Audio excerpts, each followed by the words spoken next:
বকেয়া holding tax পরিশোধ এবং ট্রেড লাইসেন্স নবায়ন না করলে সম্পদ ক্রোক করবে ঢাকা দক্ষিণ সিটি। এই নির্দেশনা দিয়েছেন প্রশাসক আব্দুস সালাম। চলতি বছর আশানুরূপ রাজস্ব আদায় না হওয়ায় এমন নির্দেশ। শুধু 23টি সরকারি প্রতিষ্ঠানের কাছেই ডিএসসিসির পাওনা 137 কোটি টাকা, আর রাজস্ব আদায় কম হওয়ায় থমকে গেছে উন্নয়ন কাজ। ঢাকা দক্ষিণ সিটির আয় আসে 52টি খাত থেকে, তবে মূল উৎস হোল্ডিং ট্যাক্স এবং ট্রেড লাইসেন্স নবায়ন। অথচ গেল 2 বছর ধরে আশা অনুযায়ী কর আদায় হচ্ছে না। এতে থমকে গেছে অনেক উন্নয়ন কাজ। চলতি অর্থবছরে প্রধান 2 খাতে আয় ধরা হয় 600 কোটি টাকা। গেল 10 মাসে আদায় হয়েছে 410 কোটি টাকা। অর্থবছরের শেষ দিকে এসে জরিমানা এড়াতে অনেকেই পরিশোধ করছেন কর। মার্কেটে গিয়ে অ্যালাউন্স করছে স্যারেরা, বলছে যে নবায়ন করেন যারা, তাই আমরা বলছি অনেক জরিমানা হয়ে গেছে, এখন দিয়ে গেলাম আর কি। জমা দিলাম, একটা দিলাম 21,130 টাকা আর 19,286 টাকা।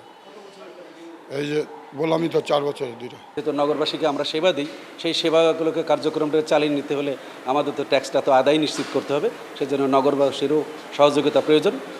ডিএনসিসির তথ্য বলছে 8 থেকে 10 বছর ধরে ট্যাক্স দিচ্ছে না বেশ কিছু সরকারি বেসরকারি প্রতিষ্ঠান। সরকারি প্রতিষ্ঠানের কাছে বকেয়া 137 কোটি টাকা, আর বেসরকারি প্রতিষ্ঠানের কাছে পাওনা 70 কোটি টাকা। আর বেসরকারি প্রতিষ্ঠানের সাথে আমরা দ্বিপাক্ষিক সভা করছি। অনেকের আমরা স্পেসিফিক্যালি নাম বলছি না, কিন্তু অনেক প্রতিষ্ঠানের কাছে আমাদের 4 কোটি 5 কোটি 7 কোটি টাকা পর্যন্ত পাওনা আছে। তো তাদেরকে আমরা যখন এই আইনগত পদক্ষেপের কথা বলছি, তাদের সাথে অনানুষ্ঠানিকভাবে মিটিংও করছি।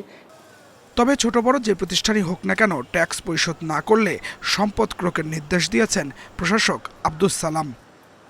টাস্ক ফোর্স গঠন করেছি, মোবাইল কোড গঠন করেছি এবং তাদেরকে নিয়মিত তাদের কাছে যাওয়ার জন্য বলতেছি, প্রয়োজনে ক্রোক, প্রয়োজনে মোবাইল কোড দিয়ে যাতে সেগুলো উদ্ধার করা যায়। প্লাস গভর্নমেন্টের অনেক এজেন্সি আছে বা গভর্নমেন্টের অনেক প্রতিষ্ঠান আছে যেগুলো আজকে দীর্ঘদিন তারাও দিচ্ছে না, সেগুলো আমি গভর্নমেন্টের সাথে আমি যোগাযোগ করছি, সেই সমস্ত প্রতিষ্ঠানগুলোর সাথে তাদেরকে ডিউ দিচ্ছি। হোল্ডিং ট্যাক্স এবং ট্রেড লাইসেন্স নবায়ন না করায় এরই মধ্যে শতাধিক সম্পদ ক্রোক করা হয়েছে। Adilur Rahman, independent news, Dhaka.